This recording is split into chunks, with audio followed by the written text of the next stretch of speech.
Today is Wednesday, December 21st, and this is the Board of Education meeting.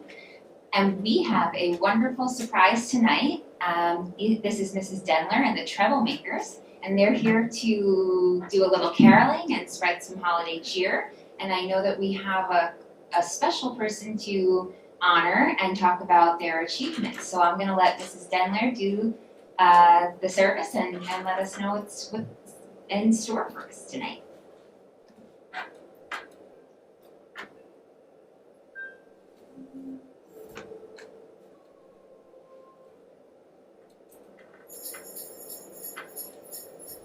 Deck halls with boughs of holly, la la la la la la la. 'Tis the season to be jolly, la la la la la la la. Jolly our gay apple, la la la la la la. Jolly ancient Yuletide carol, la la la la la. See the blazing Yule before us, la la la la la la la. Strike the harp and join the chorus, la la la la la la la. Oh, merry measure, la la la la la la la. While I tell of Yuletide treasure, la la la la la la la. Fast away, oh dear passes, la la la la la la la. Hail the new ye lads and lasses, la la la la la la la. So join us all together, la la la la la la. Heed the sound of wind and weather, la la la la la la la.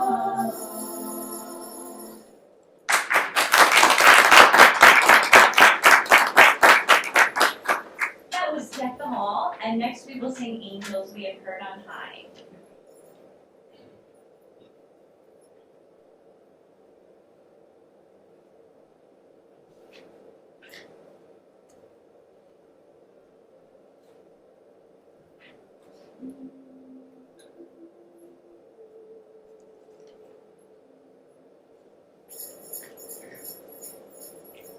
Angels we have heard on high, sweetly singing o'er the plains, and the mountains in reply, echoing their joyous strains. Gloria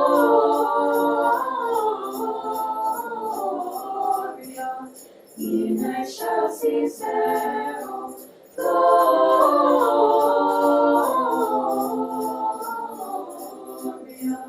in excelsis Deo. Shepherds, why this jubilee? Why your joyous strains below? Say one day the tidings be, which inspire your heavenly song. Gloria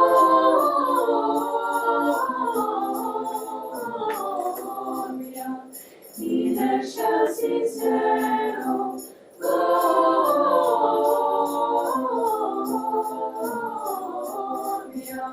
in excelsis Deo.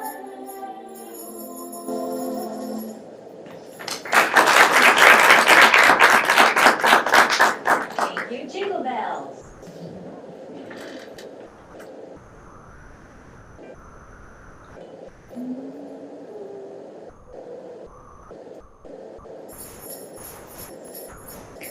Jingle bells. Jingle bells, jingle all the way. Oh, what fun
So again, I'm Erica Denler. I'm the director of choral music here at the high school. And we were invited to sing carols for you, but also we want to recognize one of our amazing students. They're all amazing. But Mia O'Malley was given an incredible honor a few weeks ago. So Mia, come on over here next to me so that I can embarrass you. So Mia was selected to be a member of the New York State Honor Choir. Last April, students from all over New York State auditioned. As a matter of fact, I looked it up and I took a screenshot of it so that I could tell you the exact number. 2,053 students auditioned for the All-State Choir. And of those 2,053, 224 made it. So incredible. And Mia is an alto 2, and 24 alto 2s were selected from the entire state of New York. And Mia and I went to Rochester. Not the greatest place to go, although Mia did get to sing in the Eastman Kodak Theater at the Eastman School of Music, which is an incredible theater. And we spent 4 days there, and Mia sang how many hours a day? Maybe 9, 12 hours a day rehearsing. They've sent the music ahead of time, and Mia learned it all on her own. And they were under the direction of a renowned conductor by the name of Derek Fox, who everybody fell in love with him. He's wonderful. You know him. Tony actually sang under his direction. Yeah. And then they do a concert, and it was an incredible experience. Mia represented Hendrick Hudson in the best possible way. She was front and center, which we were thrilled about. And Mia, do you want to say anything about your experience? Sure. This was like the biggest honor I've had so far in my music career in high school and middle school, and it was such a great experience to go and meet new people, and it was scary being alone and being the only one from Hen Hud, but I met a lot of people that I'm definitely going to keep talking to and connect with in the future, so it's really, really awesome experience. And so on that, just to elaborate a little bit about that, so another honor that Mia has been given, and not only Mia, but 4 other students from Hendrick Hudson School District, 1 8th grader, and 4 of our high school students, Nava Minikino, who's Wave Nava, and 2 other students from my choirs, Amy Wilkinson and Amaya Davis. We will all be going to Ohio, Cincinnati, Ohio, another thrilling place to go, in February. I know, during winter break.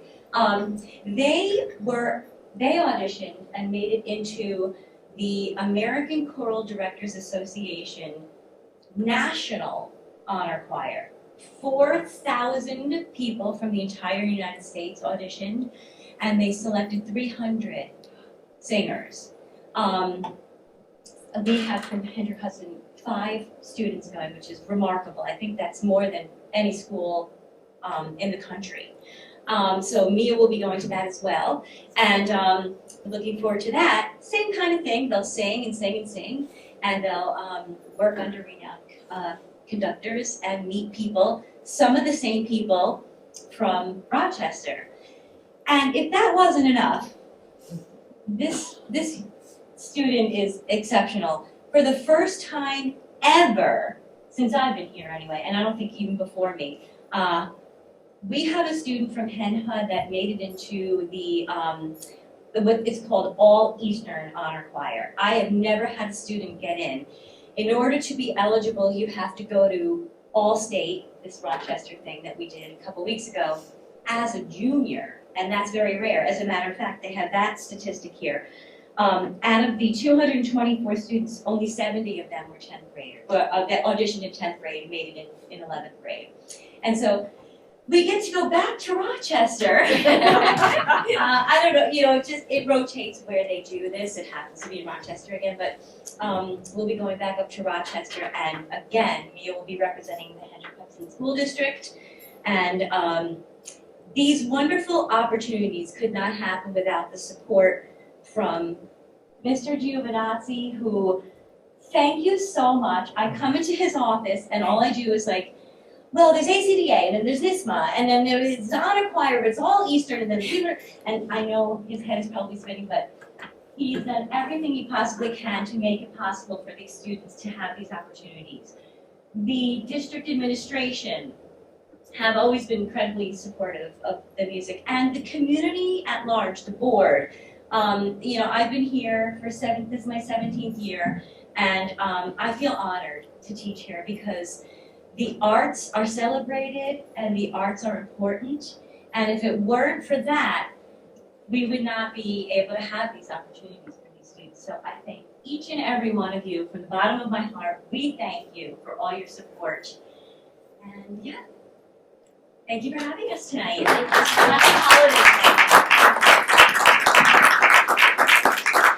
holidays. Wonderful job. Thank you guys for coming. That was amazing. Thank you so much. Yeah, beautiful job. Oh, sorry. No, I saw you. I know. How did you, by the way? Feeling How better. are you?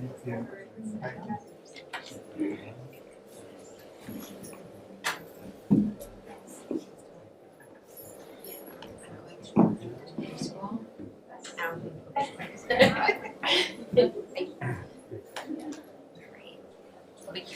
They'll be here. Right. Thank you again. They're amazing. Thank you so much. Bye. Thanks, Sarah. Happy holidays. All right, before we get started and open the meeting, let's stand for the pledge. I pledge allegiance to the flag of the United States of America and to the republic for which it stands, one nation, under God, indivisible, with liberty and justice for all. All right. Can I please have, I don't think, okay. Can I please have a motion to open the meeting? Can I have a second? Second. All right. This evening, all in favor? Aye. We're all over the place this evening. Mr. Hawkrider cannot be here tonight.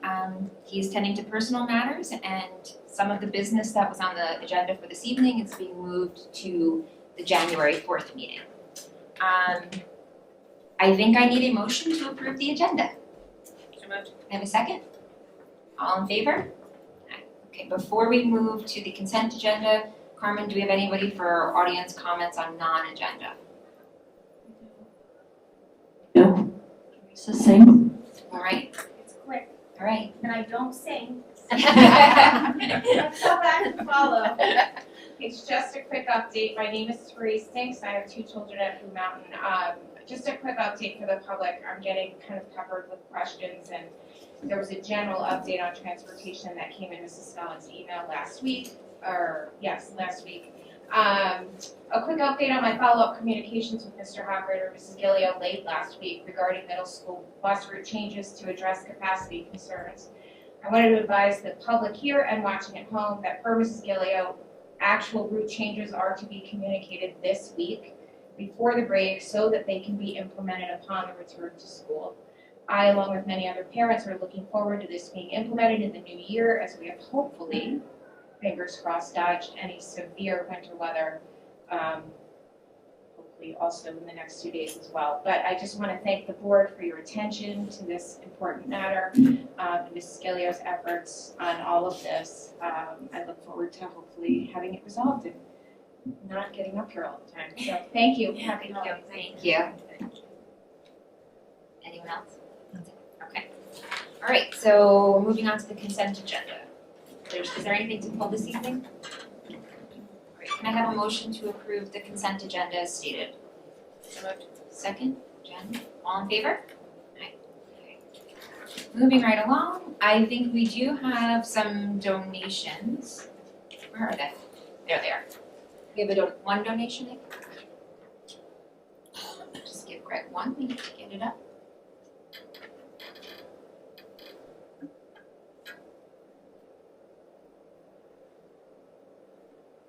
Right. Yeah. All right, so the elementary PTA has donated $263.80 to subsidize the purchase of paint and painting supplies for the FGL door mural project. Can I have a motion to approve this donation? I have a second? All in favor? Aye. Great. So, there is no actual superintendent's report this evening because Mr. Hochreiter could not be here.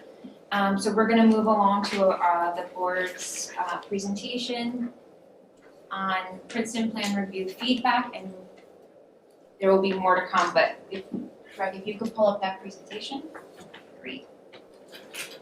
All right, awesome. So as promised, the board has been spending some time engaging with the community after the beginning of the year, and this is our first year of the Princeton Plan. We wanted to do our own sort of community engagement and get some feedback. While the administration is going to be presenting on metrics and more to come on the January 4th presentation, this is really separate from that.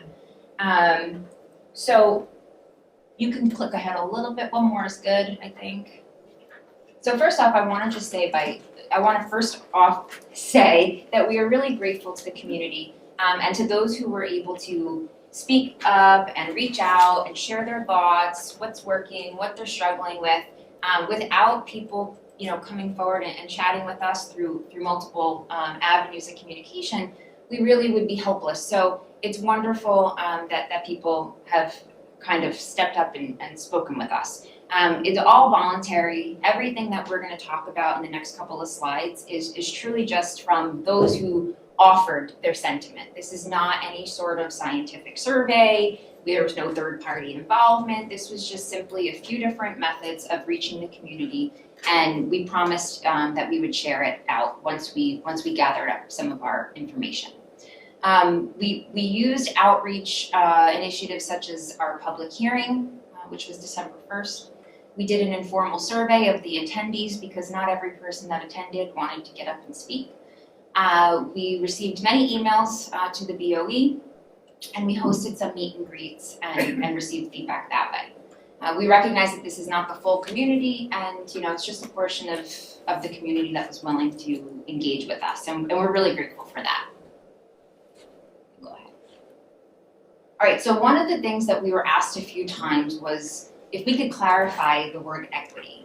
And I just wanted to be clear on this. Equity is giving students of different circumstances the resources and opportunities needed to reach an equal outcome. Equality is giving all students the same thing. Equity in education is critical to the success of each and every student. Regardless of the grade center model, the Board of Education aims to support and provide all students with an equitable education.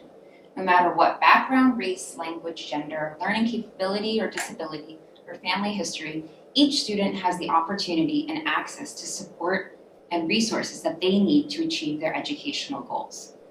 This is something that we strive for in education, and our board certainly supports. So the first slide here is, oops, I think we missed positive. Yeah, positive community feedback. And what we did was take all these different avenues of communication, and we looked for the common themes, and these are actually in order of, popularity or frequency, there you go, that's the right word. So in terms of positive community feedback, number one was equality of class sizes across the grades. The second was introduction to more classmates earlier in your educational career. So rather than meeting in 6th grade, the students would meet, in kindergarten. Number three, exposure to diversity, including race and socioeconomic demographics. So there was a great mix, amongst our community, and now it's focused in each school, and it's equal. Number four, expected financial savings was a common trend, and number five was the chance for more enrichment programs. There is an important note here that there was overwhelming support from stakeholders without children currently in elementary school. It doesn't mean that they didn't have children there once. It means that they weren't currently in elementary. Next slide. The negative community experience that we heard. The first was transportation, or the highest in frequency. Families with multiple bus times and routes, length of bus rides, bus safety, increased cost of transportation, and carbon footprint. Number 2 was family logistics, and this is kind of a big topic, topic, but I'll try to break it down here. Before and after school planning, managing and attending events, as well as sorting out conflicts between different schools if you have multiple children, and keeping up with the communications of the multiple buildings. Number 3 was that the financial expectations fell short. And number 4 was lack of community. People feel that the 2-year loop and the constant moving creates less of a sense of belonging and community to an actual, individual elementary school. And there are fears of learning loss and mental health problems due to the constant moving. A majority of the negative feedback did come from parents of elementary age children. So it was based on experience, and that was important to note. So what's next is, and this evening the presentation is kind of cut short because our administration has been working to come up with baseline metrics and their data collection. So academics, student support, operations, all of that's going to be coming on January 4th because that's a presentation that Mr. Hochreiter would like to give. And the next steps will be, to evaluate a combination of the experiential information that we heard, as well as what the administration is kind of using as their metrics and tools, and then, figure out what does the board need in terms of making adjustments, improvements, changes, because we know that this is brand new. This just started this year, and we want to make sure that we are listening to the community and doing what's best for the students. So it's a combination of all of this that goes into continuous planning. I think that's a good way to put it. Some suggestions that had come from stakeholders or administration was that there could be a need for surveys and focus groups and ongoing outreach and data collection. So originally our plan was to discuss what the board needs, but I do know that part of that is the metrics from the administration at the next meeting. I want to open it up to the trustees, but I also want to make sure that we are aware that there's much more on this presentation to come. So if anybody has anything that they're looking to discuss, share, something that you feel you need now in advance of the next board meeting, now's the time.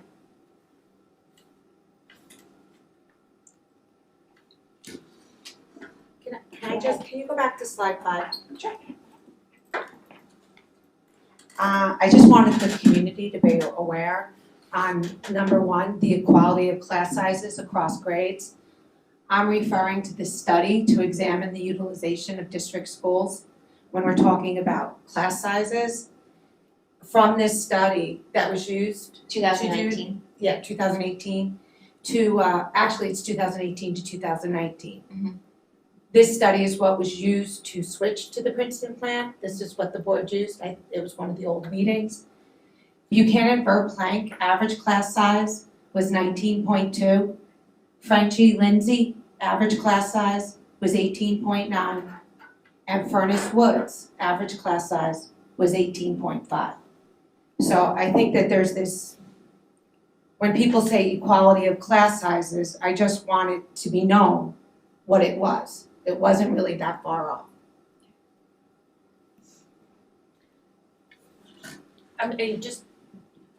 But so when you take an average, sometimes you're having a class of 14 and a class of 25, so that gives you an average there. Just wanted to point that out for the community that, yes, their average class sizes are equal among those 3 schools back then, but that didn't necessarily mean that every class was the same size. That's definitely a great point, because the study also points out that you had the biggest decline enrollment in high school, and you have class sizes running from here, not now, I don't know what it is now. You had class sizes in the high school running at 4. So the disparity of class sizes, the high school is definitely the one with the smallest class sizes.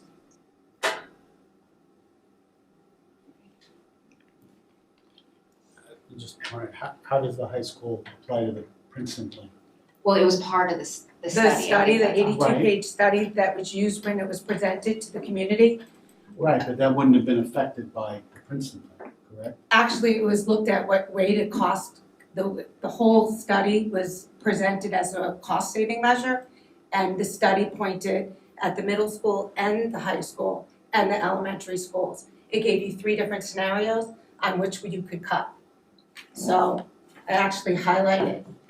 But that, I don't think that went into the final It selection. did, I actually wrote down the meeting where it was discussed, and then the next meeting was the SWOT analysis. So the study was actually what was used in that meeting to determine whether you were going to the Princeton plan or not.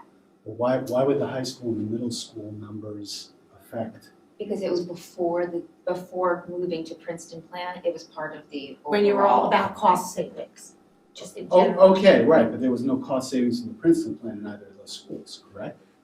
Yeah, Princeton plan came after that. So- I- Right, So so that- you had this is- 3 scenarios on how you could cut, because we thought we lost Indian Point. So this study, But there was no discussion about cutting the high school or cutting Blue Mountain. No, well, there was, actually. There was actually a conversation last year about cutting a team at the middle school. It was part of the cost saving measures. We never really got to the high school publicly. But that 82-page, what is the name of that? That's what we did, analysis. that's what they used to decide. The or cost you guys analysis used- study. That's the cost analysis thing. Yeah, no, I realize that, So but you're we- not talking about a big number, like we were talking about trying to save $2 million. Well, it never, What you're and talking it's, about is- well, I think it's a valid I think it's a valid point. I think we can definitely look into it in the future, whether it's relative to this conversation about Princeton That's- plan that's right my now. I don't think it is, but I hear what you're I'm confused though, because when I watched the meeting, going back, Corey, because I am confused now. But it's to not say- relevant now is my point, like, we don't need to be talking about the high school and middle school, we need to be talking about what can we do to save To be costs now. fiscally responsible, I think. I think they're two different conversations. Yes, 100%, they're That's two my point. They're right. two different conversations, is what I'm trying to point out. That yes, I don't think you're wrong. I think we need to evaluate all of our class sizes. But whether it's relative to this conversation right here, I'm not sure. But I'm sure it was relative to making your decision with that. But it doesn't matter, like, why does that matter now? Right? Class sizes? No, for me. The fact that it was part of the original analysis. Right, so I'm not sure how it's relevant to the positive community feedback, negative community feedback, or what decisions we need to make going forward. Like, we know that there were issues with what happened and we're not happy about them, right? But now we need to make decisions going forward. High school and middle school are not gonna impact our decisions going forward related to the Princeton plan, correct? Right, but when Okay, you're talking so about let's just- equality of class sizes, I think the public has a right to know what the class sizes are in all of the buildings. Which is absolutely published and that is public information. What we need to talk about is equity within the elementary schools, right? He's saying move forward, right? Okay. Yeah. Let's move forward. Thank you. But this isn't about, just real quick, this isn't equity, that's equality. Class sizes are equality, not equity. Yes. Right, it's equal, because we're not taking the kids that are the most challenged. Well, we do, we have ABC, we have ICT, and we've always offered them. So in terms of equity, to discuss equity in class sizes it's an incorrect utilization of the terminology.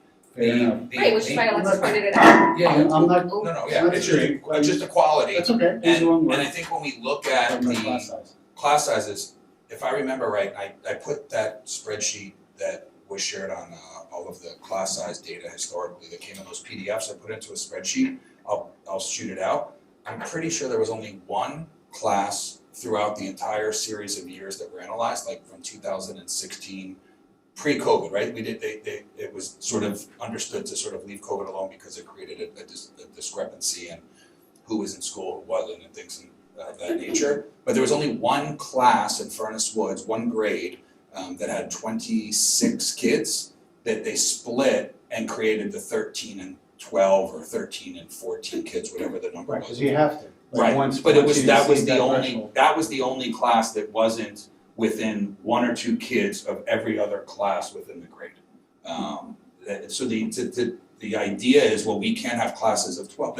My understanding before I read the data was that we had a history of 12 and 13 person classes in some buildings, and I would say that that would be an intellectually dishonest approach to the conversation, because the class sizes were almost identical in every grade, except for one class at Furnace Woods that was split because, and I don't even know that it was over the number, as much as nobody wanted to have the conversation that those kids would be at the max +2, so they split it. Yeah, I don't have the numbers in front of me. Yeah, I'll email. My understanding was, enrollment varied differently from year to year and from school to school. So there are a lot of variables that go into whether you have a higher class size. And as soon as you hit that threshold, you gotta split the class, right? So there's almost nothing you can really do about that. But if you had the Princeton plan, which was a discussion, getting to that threshold and keeping things more on an even keel would be easier. Yeah. That was the I'll idea. share the data from it, just the history, Yeah. so that we see that the historical component was equal already. Yeah, when it comes to facts and figures like that, absolutely, we should be learning from history and Yeah. taking from history, right, and looking at trends.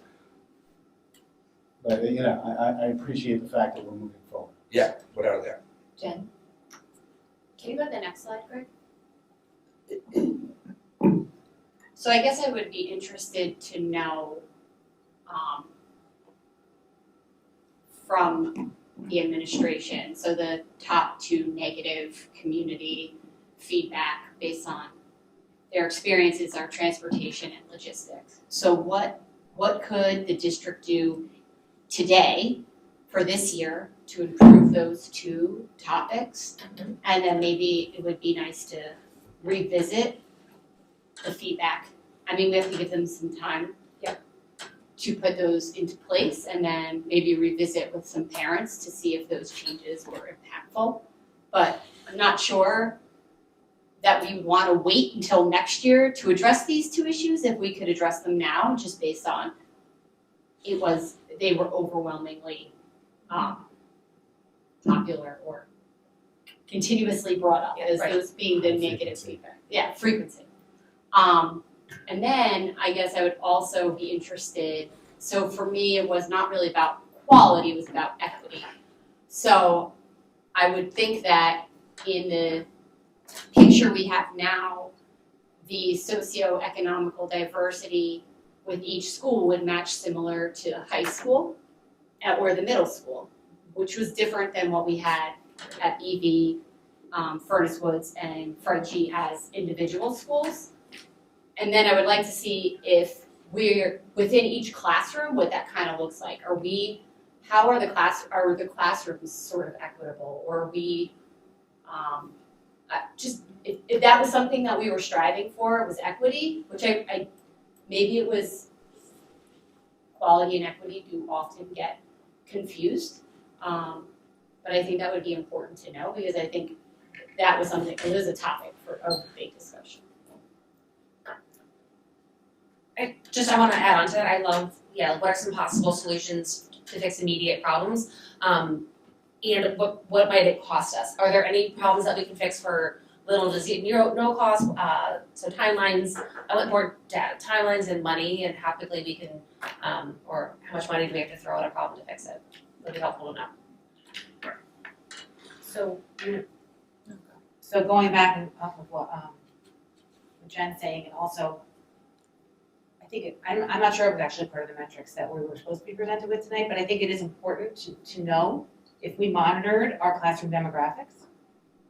Are there metrics for that to make sure that whatever goal was intended to have that, what it looks like now?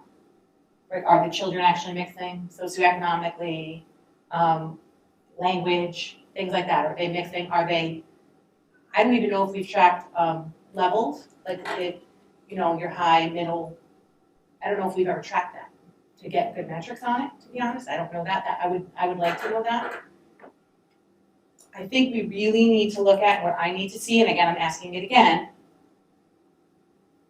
Obviously, something got missed here with transportation as far as budgeting. We had consultants that we worked with to get us where we are right now. And there has got to be something similar to that 82-page study that lays this all out for us, because these decisions were not made, randomly. Our goal was a net zero increase in busing. which forced more children on buses than we ever had before. No one thought of monitors. No one thought of it, but there's expenses tied to that as well. So we need to know the monitor expenses. If we put monitors on buses next year, we really need to know the cost of busing. About 10 years ago, the district discussed Princeton Plan. 2010 or so, 2011, and there was a full study done by Dr. McCann and the board at the time on town transportation. It was a non-starter because the transportation was $1 million. It was a non-starter, so the board at that time said, we're gonna save $1.5 million or $2 million, but we're gonna spend over $1 million on transportation to do this properly. It's a non-starter. I have asked for these studies. I think it's important for us they're not in board docs, because the board docs only go back to 2011. So I'd like to have access to them. I think it would be helpful, even though 10 years ago, 3 years ago, there's a history here. So I'm gonna say that we have an idea of what busing costs to fix this. We need to know what that number is. I think the community needs to know what that number is, because I think that's the biggest part of this, right? If transportation is gonna cost over $1 million to fix, when our goal here was to save $2 million or $1.5 million, I think the community needs to know that. So that's what I need more, first and foremost, and I think the community needs. I would also love to know how many times in the past 10 years we have had to split a class coming into elementary school. Because I don't think it happens at all. I think it's actually quite rare overall. And I would love to know how we're adding enrichment to this program, because I think that was a big promise here and a big sell on this. And right now, listen, we had a Horizons program years ago, and we changed it, we shifted it. We had less kids participating. We added win blocks in elementary school.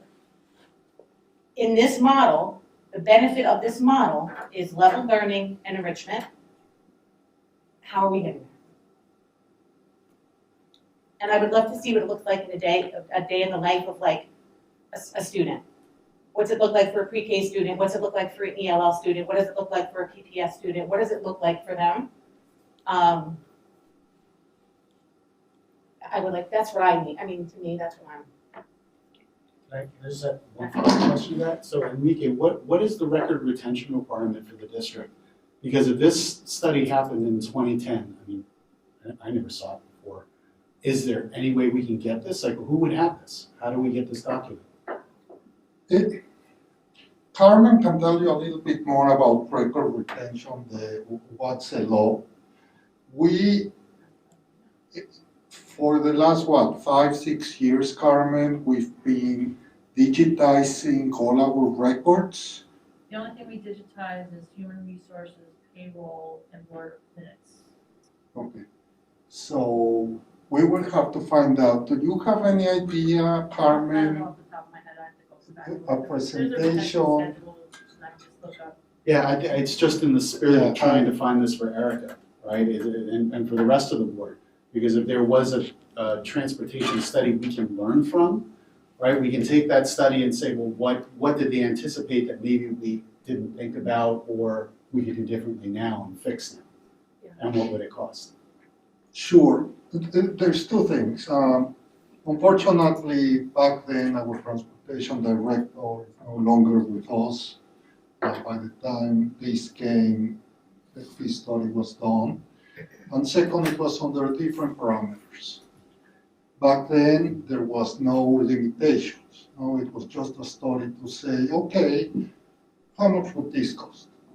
This study had a lot of limitations. From day one, the marching orders were you have to deal with transportation with what you have today, and you cannot add anything.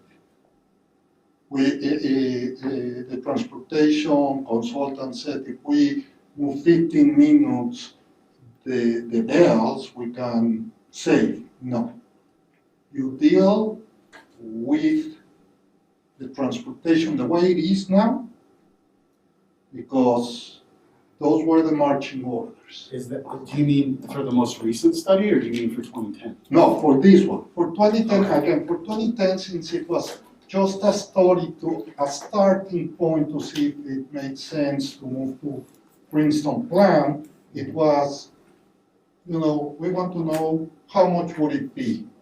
And basically, and I don't remember, to tell you the truth, but maybe it was like, well, we didn't have the restrictions, we don't want kids more than half an hour. It was just, there were 2 points of that study, by the way. The one was that we felt that our transportation cost was too high. We wanted to see if we would go, how much would it cost if we go with an outside company. So it was double. So that's what I'm saying. I will try to find it, and I'm sure it's going to be helpful. But I will say it had a different idea of why to do it.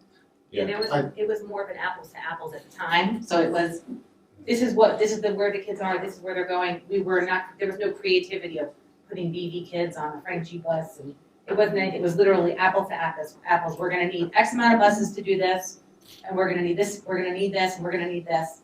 It was in a different spirit. It wasn't done, it was kind of like the starting point, instead of the starting point where we started, that was their starting point. Yeah, I think both reports are equally important. Getting Well, the most that's what I'm recent saying. one and getting the old one, because we gotta figure out how do we fix this going forward. And the more we can learn from these studies, No question about it. I will look in transportation and everything, but again, unfortunately, I don't know if presentations are part of The record potential retention. schedule for backup of board meetings is only a year. We do keep them for several years, but it's only scheduled for a year for presentations. I mean, In my office. we tend to use the same people for the same things for a really, really, really long time. Yeah. I'm surprised nobody asked the current company that we use if they did the study in 2010 and to share it. I mean, you don't need to go to Board Docs, just ask the people that we pay money to for something every year almost to send over what they have. I'm surprised we have to figure that out now. if it's the same company. Yeah, and if not, who do we write the check to? We probably have a log of our financial payments that go back that far, and we can see who do we pay transportation study to and pick up the phone and call them. And that would be the record retention requirement, right? Because if there's something that says you only keep your records for 7 years, Yeah. that's gone through. And I have another place where I can call, because this time we did it through BOCES, and I'm sure last time we did it through BOCES. I'm sure, maybe BOCES will know. So let us work on it and see if we can get it as soon as possible. Thank you. I just wanted to go back to slide 5, because one of the positive comments, exposure to diversity, is really good, but what metric I would really like to see is what programs have been created to decrease racial achievement gaps that exist. So just exposure doesn't do it for me. I want to know what programs have been created to decrease that racial achievement gap. And I had a question actually for Erica from you. Your comment about how often we have to split classes. So when Joe and Margaret are going back to look at the data, are you thinking like I guess what's your timeline? Is it after classes start in September? Is it after the budget's approved and then we have to add a teacher? Like where do you want them to go back to splitting a class? So they know what's editable. I mean, I don't know, Margaret might have a better idea of what would be best, honestly. We budget for a certain number of teachers, Yes. right? And every once in a while, in August, we have to add, because especially in kindergarten, right? Especially in kindergarten, every once in a while, we'll get a classification of a new student in ICT that we have to split for, right? That happens every once in a while. I don't think it's that common. I think it's from like maybe August on. Or like how many times do they have to go back and reshuffle classes in the summer after they're established because of this? I think after the fact, like after September, October, I mean, I don't think that's gonna get us very much at all. I think that's happened, I think of once, 2 or 3 times in the last 10 years that I remember. But in the summer, like how many times have the principals had to go back and like reconfigure their classes once they've been done? I think that's the really. Okay, thank you. I have 2 things relating to transportation I think we should also include here. One, I'd like to get feedback from the people that drive the buses. I think that's really important, and I haven't heard anybody share a formal dissemination of information that they've used as a download from the people that are actually living this by themselves every day on those buses. And the other thing that I would like is the ability to capture and compare the number of incidents that our buses have had in terms of traffic safety. How many fender benders and things of that nature have we experienced as of X date in years previous, and how many have we experienced so far this year? Because if the buses are traversing double the number of miles, you would expect there to be double the number of incidents. And if that's the case, what is the collateral damage for our kids having 100% more miles underneath their feet when they're going to and from school? Fortunately, in that sense, our bus drivers are the best. Today, one of them had an accident, as you might know. But it was a freak accident, and it was not an accident. It hit a rock on the side and blew the tap. Everyone was fine. Kids didn't even notice it, or they had to stop and call the mechanic to bring another bus. But what I can remember, big buses, honestly, I don't remember any big accidents, for sure no. Absolutely no. But small accidents, it might be 3, 4 during my 15 years. I mean, in that sense, knock on wood, we've done very well. Our bus drivers are very conscious. To your point, I think we're lucky that we have the bus drivers are direct employees of the district. Yes. They know these kids, they care about them, it's like an extension of them. We are very, very, very fortunate to have the busing situation we have with these drivers, very, very fortunate. Actually, that was the main issue of that report. The main discussion from the board at that time about that report was exactly that. We don't want to hire an external company that is turnover, they don't know the kids. Here, all our bus drivers know the kids for 12, 15 years. So just to give you an example, today I got the notice of retirement of one of our bus drivers after 42 years. Amazing. Wow. And that counts. A lot. By the way, the reason he's retiring, believe it or not, is because by working for the district and not retire, he's losing $650 a month. Oh, right. So he could, So he'd love to stay. he would love to stay. Are you asking us for money? Huh? Are you asking us for money? I wish, but no. But I'm just telling you why we like to have our own bus drivers. I wanted to follow up on your first point, Jeremy, about how we haven't heard from the bus drivers. And I think there's a lot of stakeholders we haven't heard from yet. So it was on the last slide there about future steps, but I think we've heard from people who've offered, like you pointed out, people who've offered and spoken up and emailed to us. But I think we need to do really targeted outreach to people who haven't already found their way to us to make sure that we're getting feedback from different people. Yep, from all types of people in different capacities within the district. So I just want to make sure that that is a primary focus as we move forward. Awesome. I've got notes all over. Sorry, I have a yes. question. Do we keep track of how many miles each bus driver drives each year? Yes. Oh, you mean specific driver? Yeah, like by specific driver, By bus driver, not bus, by bus driver. that's what I'm saying. I'm not sure because we do it by bus, so if he's sick or then someone else is taking the route. Well, I assume that one goes very, very close to the other one.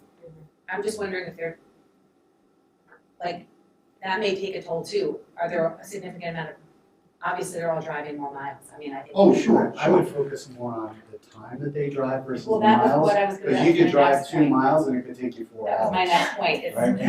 it's time, right? Yeah, I Um, think time is the yeah. better. And then the other thing, going back to transportation, is, the drivers, oh my gosh, I lost my train of thought. It was about busing again. No, I asked that, right, the monitors? Monitors. Oh, how much more quickly, do we have to repurchase buses, like 100% more, if you double the miles. it's double the, so. Well, Because it's 100,000 miles. I think we have to make like a chart, I think there has to be like a chart in some kind of way that we, For all the buses and So- how old they are. right, and how quickly we're gonna turn them over. basically, the way we can look at it is we turn over a bus every 100,000 miles in average. If we are driving 80,000 miles more, that means that every year, instead of, let's say, today I will recycle every year we buy one bus, we're going to have to buy 2. Yes, I think she's just asking for some sort of graphic representation of Yeah, how I quickly agree, yeah. we're gonna move through that. Right, so it's double, that's a simple answer. But I was just gave an example. It's not double. Well, some years we don't buy it, some years we buy 2, 3, we need to average and say, So But- you but- can't use that. basically, every 8 years, you will have to buy one more. One more than we're buying now, at a cost of $160,000, plus all the other costs that we discussed in the past. Yeah, So it's $20,000 a year, right? If it's 160,000 divided by 8 years, Yeah. about $20,000 a year on that. yeah, that's what we always say, depreciation of a bus is about $20,000 a year, because it's about, a little bit less today, because a bus drives 100,000 miles, and every 5 years, we need to, it's a 5-year depreciation schedule. Well, hopefully the salvage value has gone up on buses too with the No. cost. No, it hasn't? No, the salvage value, sometimes in a good year, they give us $4,000 or $5,000 as scrap, not as a bus. Really? Oh, yeah, no, the salvage value, because we're talking already 120,000 miles. No, Yeah, it's not a Honda. yeah, no, it's not a Tesla. I thought Jeremy just pointed out, so we had a presentation on the October 25th, the transportation, that he started all of this, the payment plan, teaching assistant transportation review. But Jeremy just pointed out that some of this data has changed since that. And so I was trying to refer back to a number from this document, Enrique, and I think it would be really helpful if these numbers could be updated with the new data, right? So you gotta add the 2 new buses, the mileage for those 2 new Yeah. buses, because that's not on there, and Right. then the overtime cost and the drivers for those 2, that's not part of that original. Yeah, That you came out just of the make a original summary problem. sheet. Or yes, or a summary, just that if this data's not good anymore, I just need to update the numbers. And so you know, we discussed in finance committee, for the transportation presentation, we are going to have a separate slide where we're going to discuss like a menu. Well, if we put, how much will it cost if we have one monitor in each of the buses, 180 days, if the monitor should only be for pre-K and first grade. So there's going to be a menu and you'll see the additional cost of each of them, plus the idea that we will have to add 2 new routes. and therefore 2 more buses, because our spare buses are not 180-day buses. It's just in case a bus fails, we have a second bus. So if we decide to add these 2 new routes, the first cost is additional 2 buses the same year, plus the cost of hiring the new custodian driver, plus all the costs that we discussed in the past. So Are those the 2 routes that we discussed in the past that were taken off? Did we retire 2 routes this year or something? Middle school. Only middle school. These will be 2 new complete routes, K Okay. to high school. Okay. So we will have to hire 1 custodian driver that will, obviously, 1 person that will do all the routes Mhm. and 2 buses. So that's for next fiscal year. Uh, We're talking about budget season for next year. Yes, Okay.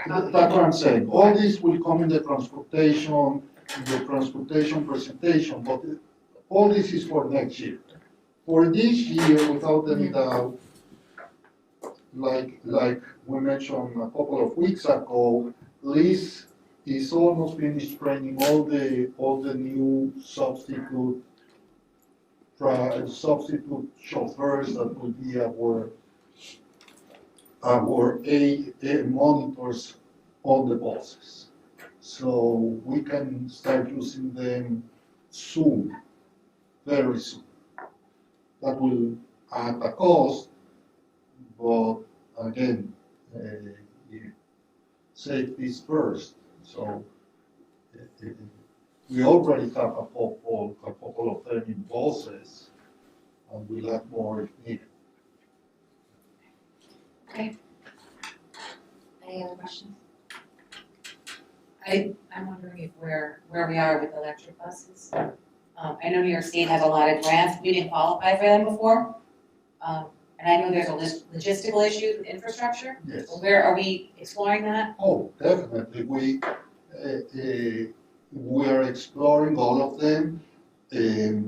Liz told me that we're going to get a study from one of the electric companies to come and see if there's enough electricity coming into the garage, all the logistics just to start saying, okay, we can do it or we cannot do it.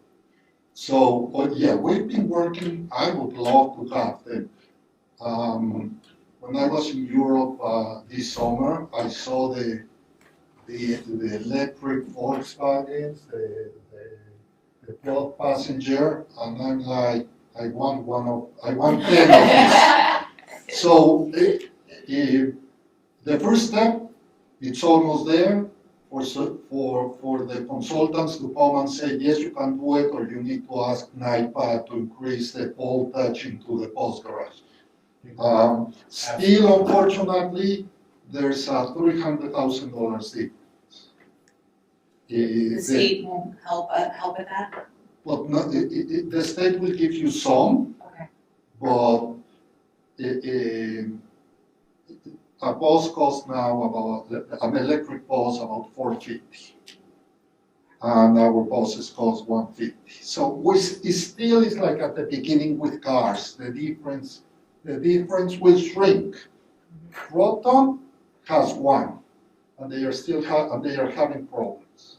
So also, you know what, for $450, let someone else try it and be the skinny pig rather than us. But definitely we're working on it. I'll be very excited to see it.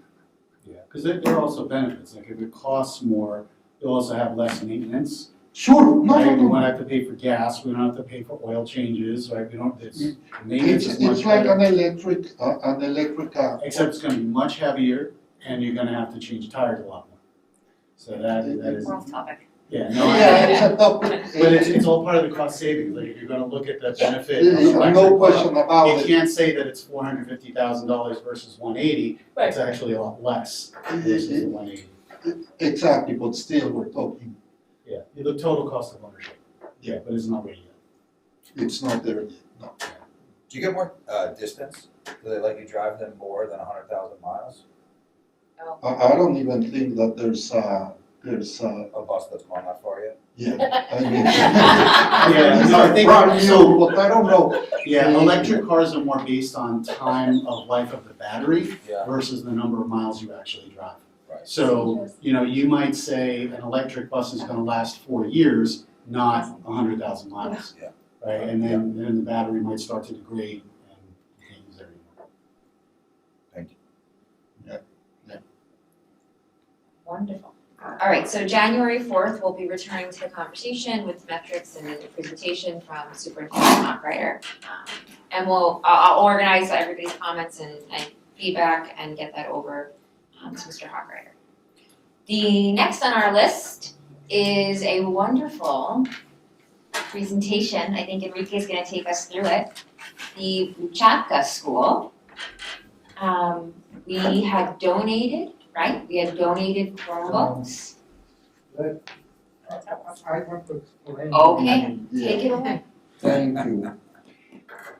As we all know, we're a public municipality in the school district. We do not own any of the assets, it's the shareholder. So we cannot donate anything. So that's why it was very complicated to be able to do this. To the only ones, actually, the HHCEF, we can donate them to them. So they were the actual people who donated the Chromebooks. But a little bit of the history is that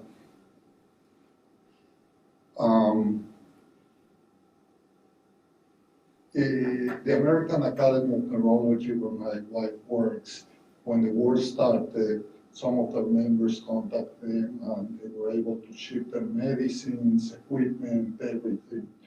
So I said, if they can do that, we can do something like Chromebooks or anything that we discard on a regular basis.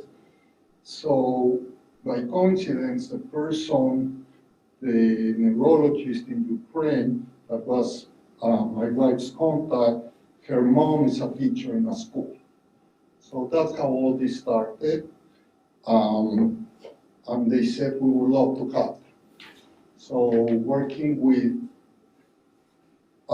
Beth Gruber, the HHCEF, and everyone, we were able to get to pick 50 Chromebooks that we were discarding, and then the foundation that transported the medicines and equipment, I contacted them, and they were willing also to transport our Chromebooks. So that was the whole logistics, and it took 3 months for this, from the moment that we sent the Chromebooks from here to the company that is called Brothers Foundation in Pittsburgh, Pennsylvania.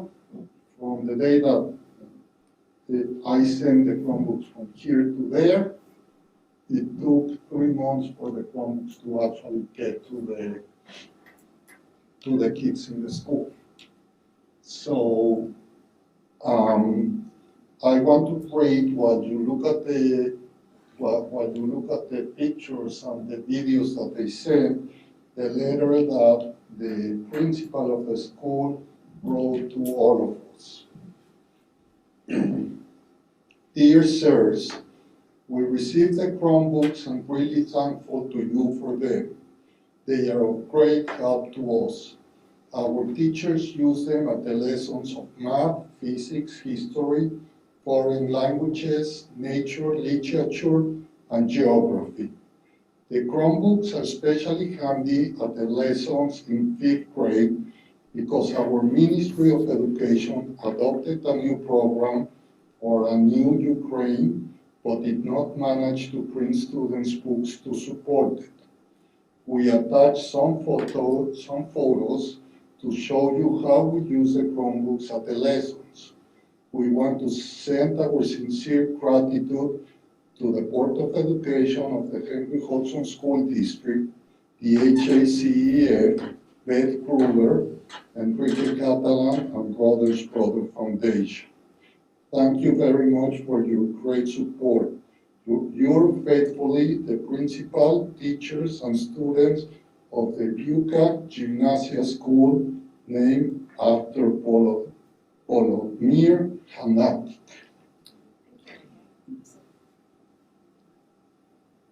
That's great. Thanks for doing that, Enrique. Thank you.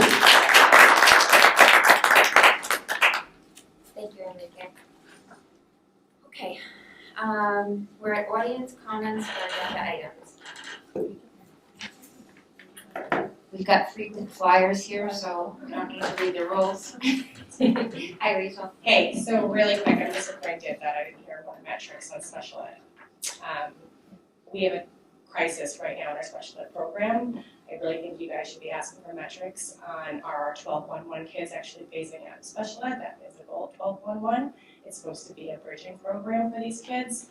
It's not happening, and it's becoming a dumping ground for special education. So you really should be asking for those metrics, special ed metrics on staffing. We have a staff crisis right now. Staff's not staying. Is that a Princeton plan problem? Is it an administrative problem? I don't want to hear they're going elsewhere. I've spoken to these staff members. They don't want to leave. So I really think we need to get a handle on that. The metrics on our special ed kids actually learning. The teachers are not able to collaborate like they were hoping for. So why aren't they collaborating? Where is that metrics to make sure our principals meeting weekly, monthly, whatever, our teachers getting to meet like they were supposed to be? I know they're not, but do you know they're not? Why aren't our special ed kids thriving? Why has it become a glorified babysitting service? Because that's what's happening right now.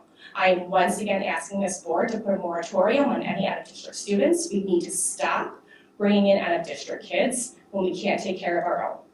I also am disappointed that the interim AP isn't here tonight.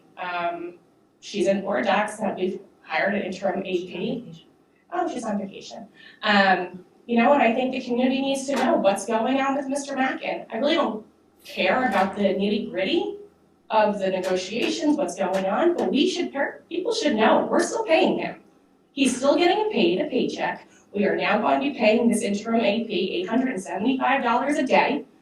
And we're talking about cutting money and saving money and not being able to buy buses, but we're gonna pay somebody $4,000 and another guy $300,000 a year to sit around and do nothing when we wanna buy a bus. That's a bus driver. So, you know, we're talking about all of these cost savings and all this money that we should be trying to save, but we're not doing that with our staffing. And I would really like to see at some point a consultant, which I can't believe I'm saying that because I really have always thought we are consultant heavy, on trimming the fat in our staffing, starting with our administration. I went through neighboring school districts and compared our administrative staff salaries and bodies compared to districts bigger than ours that have a smaller administrative staff. If they're able to do it, why can't we? All right, I'm done. 28 seconds.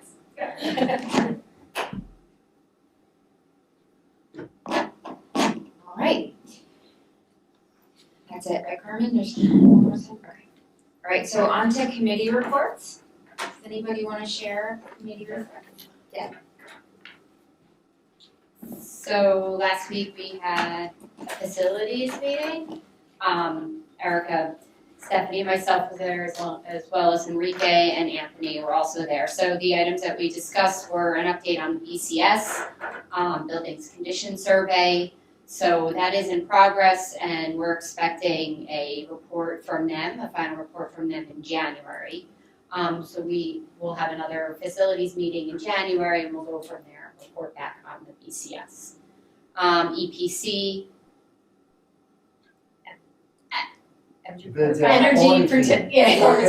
Performance contract. Energy performance contract, sorry. So Siemens is our new EPC consultant, so they started their audit and in December, so we'll have an update from them next month or probably beginning of the quarter, and we'll finalize the plan for EPC and see if it's feasible. We talked about the repair reserve fund that we approved last year, the $100,000 that we approved. So the Blue Mountain Middle School roof, that work, the work that could be done was done. They're waiting on some warranty issues, so, but it was roofing work and most of the leaks have been addressed. So that's great. EVs had sidewalk repairs, so both of those are completed. Frank G had window panel repairs, and those are all completed. And there is a remaining balance of $26,000, but we're gonna keep that for the roofing, figuring that not everything that we want to do will be covered under warranty. So we were really happy with that, and we could talk about that again for this year if it's something that we wanna do. Budget process, we wanted, the trustees wanted to understand what input the buildings had on the facilities budget, to understand the process of how, schools are getting new chairs and desks. And that was kind of it, not really textbooks, that's from a different budget. High school auditorium, we got the update on that. Which I think I'll let Erica talk about at the end, because I know she's passionate about that. High school public address system, again, that we're having those issues addressed, they're not completed yet, but really it was for the basement of the high school, so we'll follow up with that in the beginning of the new year. And BB cafeteria, that went out to bid last week, 12/16, and is on schedule to start. And so we'll be providing more updates on that next year with some renderings so people can see what it is today and what's expected, which I think is important, and how much it will cost once we get the bids out. So I'll turn it over to The auditorium, as we all know, looks fantastic, but there's still some work.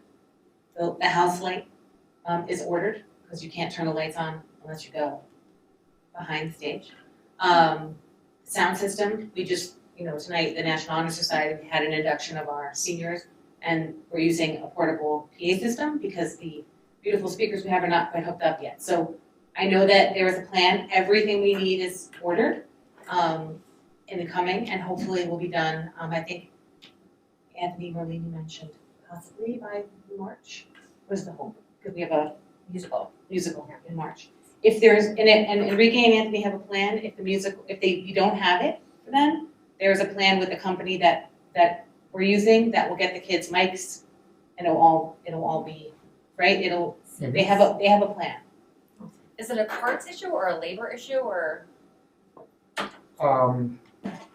It's a part issue. Okay, thank you. The company still finally were able to give us a quote for the mics and what's missing about 4 weeks ago. The quote was $60,000, so we had to do a request for proposal that we're opening. When are we opening? Okay, we're opening it soon. It's in order because it's very specific equipment. Thank you. Can I ask one question? So I'm gonna ask the same question.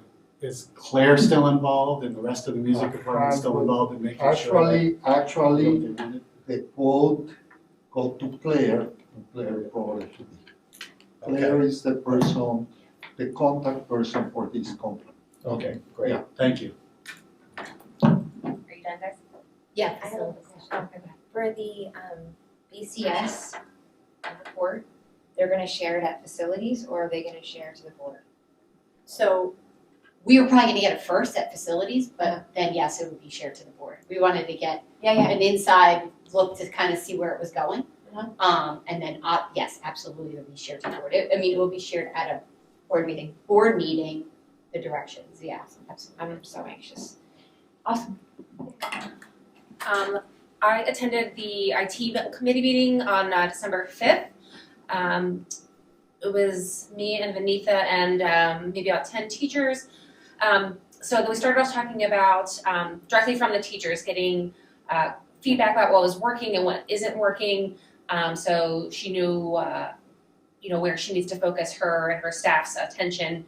So it was just really constructive feedback. Then we talked about the middle school next year. The teacher computers are slated to be upgraded for next fiscal year, and just giving everyone the heads up, be planning on new teacher computers and centralized printers in the middle school.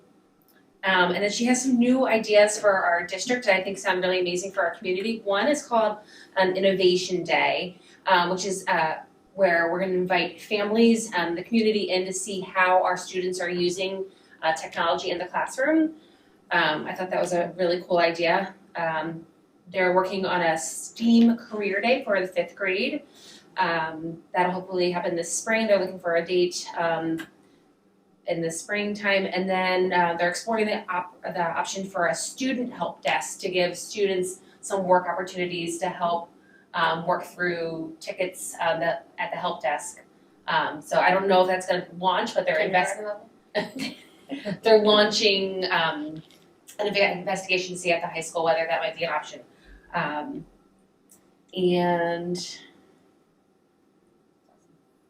then we were talking about like specific apps that they were using. So they were going to start to take an inventory of which apps are being used and where they want to invest their money in the future. Can I make one suggestion, maybe just to build on that help desk thing? Sure. Maybe they could consider doing that for the community at large, like as a student project, to actually provide help desk support to Like Geek local Squad? seniors, Geek Squad, so Okay. local senior citizens, people who might not know how to use their computers, could be a great project for them. I'll bring it up. Thank you. Yeah, volunteer hours. That is good. Awesome. Any other committees? Safety met, December 15th. It was a fairly short meeting. There is not a whole lot of new information from safety. A lot of what we discuss is in the works, and as it starts to be completed, then we can start to share it out. Naturally, safety has some privacy components tied to it. One of the things that are great is we have a couple of these Stop the Bleed kits in the high school, and Anthony's working with the team to get those distributed to the rest of the buildings. They had mentioned, but now the email's been disseminated because this was for last week, the COVID tests. Kits have been, My kids got they just got sent home, so the expiration date on them is not real, so to speak, right? They have extended the expiration dates a couple of times, but I believe the ones we're sending home are probably plus or minus 12 months or so from the date that's actually listed on the box. So even though it may say it expired 8 months ago, 9 months ago, that was the original date. And I'm sorry? I don't even think it's that far. Yeah, and they've extended it out Yeah. quite a bit. And then we had the fire inspector came through our buildings as they normally do, and everything passed very well. One PSA that I took from the conversation that was worth sharing was don't plug power strips into power strips, especially as we are in the holiday season. I think it sounds silly and a lot of people don't know it, so don't plug power strips into power strips. And yeah. Awesome. Oh, and same issue, right, to Jen's point as well, there is a back order on the pieces for the PA system in the high school for announcements. They are looking to see if there's a way to bypass a few, like a short-term fix, seeing if there's some speakers that they can hook up to the VoIP, the VoIP telephones, to see if we can get speakers hooked up to those to run into a few of the areas of the building that don't have wires anymore, because the PA wires are older, they've been split over the years many times, so they don't always have the ability to carry the amplification needed to push speakers to those areas. And they're looking at a few workarounds there to try to bring some sound to the areas that are struggling. Sounds good. I think the next thing that we wanted to talk about, Jeremy, I think I'm turning this over to you, was the topic of bus patrol. Do you want to share? I'm talking to Jeremy because he and I were at the elementary school PTA meeting, as we always attend. And they were the first, I think, of our PTAs to have bus patrol come and actually present to the parents. Bus patrol, I'll let you share what bus patrol is. So bus patrol, and I think that there was some information that's been sent out throughout the district earlier in the year. Yeah, but it basically bus patrol is a company that has done a pilot program with us and maybe Somers, where they put cameras on the stop arms of our school buses. So I think the deal is the driver has to flash the yellow lights, and then that sort of triggers the camera, and then when he or she goes to stop the bus to open the door, the stop arms come out, and that triggers a motion sensor on the cameras that are attached to the stop arm. When they did the trial, it was a very short period of time, don't quote me, but it was like 6 or 8 weeks, and we had over 400 incidents of cars in our district alone passing the school bus with the stop arms out. So the question becomes, okay, so what are we gonna do with it? Well, in New York State, every single county has some sort of a program set up except for Westchester, which is a revenue sharing program, so that when that camera catches a car passing the stopped school bus, it will give the ability for the state or the county to generate a moving violation ticket or passing a stopped school bus ticket.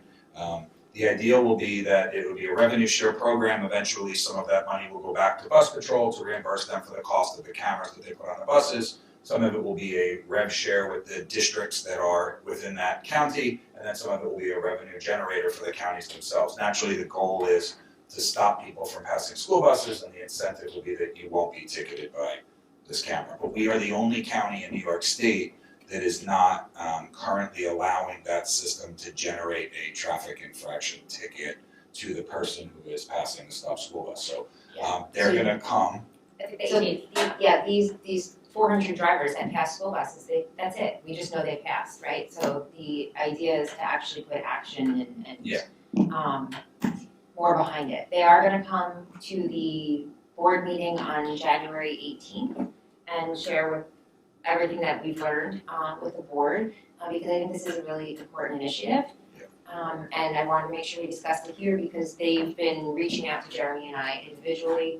There's some, different reporters that want to talk with us about the initiative, and we felt first it was important that we shared what we've learned here. I think it's been on the news, so everyone probably has seen it. Yeah, News 12 carried those stories, and I think the goal ultimately is the school board able to advocate on behalf of this becoming enacted in Oak County? And then also, can we incorporate that with our community and the PTAs? Because that's really what's gonna get the traction, right? It's not the 7 of us that are gonna get Mr. Latimer to say, oh, yeah, let's authorize this thing, right? But when all the parents are saying, hey, we need to make these kids safer, I think that's what's gonna help get these programs pushed through. Yeah, and you think, this feels like a small little town, and it's happening here at large, so I can only imagine in other communities. About 400 times in 2 months is, A in lot. the Tri-Village area and our section of Cortland Manor is a lot of people passing a school bus. Yeah. So who would we have to get behind this, Westchester County Police Officer, like police department? I think ultimately it'll be George Latimer would need to say that I'm guessing the challenge is revenue sharing. Who gets what piece of the ticket, right? And once that can get figured out is likely how this will then be able to unfold. And the good news is we don't have to invent the wheel because it's been done by every single county in New York State so far. So we could find some that we think look like us and maybe mimic what they're doing. We don't even have to make it up. We just need to say, okay, let's not keep waiting and let things get stuck in bureaucratic red tape. Do we know why it hasn't? So the unspoken response was Westchester County is not always the easiest sandbox to play in with revenue sharing. So I think we just gotta figure out the math behind who gets what, and then how they're gonna distribute what the county doesn't keep, what piece bus control keeps, because bus patrol needs to be reimbursed for the equipment as well, because I think their goal is, at least in our case, 0 cost for the program. Now, I don't know if they charge these other districts once it's rolled out, and then those districts will be able to offset it with revenue from the ticketing system, but at this point, it's just coming down to getting the county to agree to come to the table and implement it and whack up the revenue somehow. When really we don't care so much about the revenue, and it's more about our students are out there, my neighbor, my child, they're crossing the street, every day.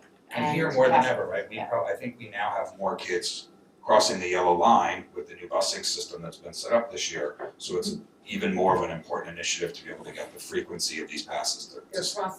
They're crossing more double yellows because part of our Princeton Plan transportation piece was to have more gang bus stops, right? That was part of it. So they're actually walking further as well. Yeah, so safety is important.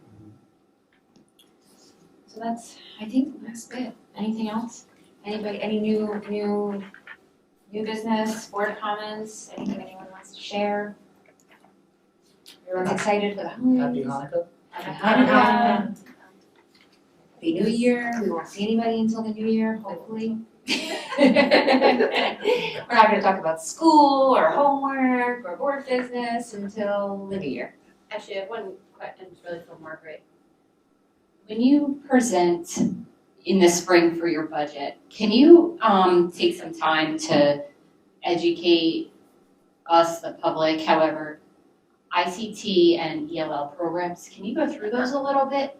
Sure. About how, how do students, ELL students get the services they require and how are we implementing it within our schools? And then also, there are many parents that never had been exposed to ICT because their kids were not in the classroom, the grades that had them. So it would be interesting to see, or it'd be helpful for parents to understand how it works, and like what are the goals and how we're achieving them. I think that ICT is.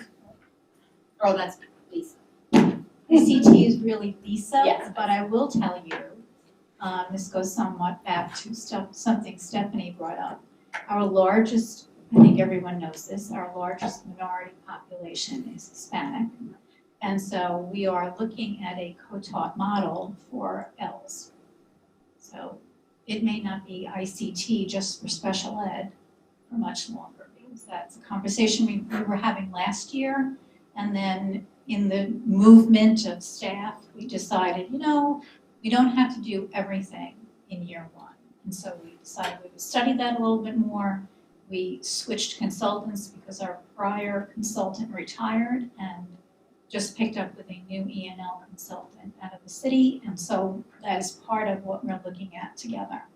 So it would be similar to a bilingual classroom, or what would? No, and As not an dual E&L. language Okay. either, but it Okay. would be, the E&L teacher would partner with me, the gen ed teacher. I would have a cluster of E&L students, and that teacher would push in and co-teach with me instead of pulling the children out. So we're looking at that in a couple of different places.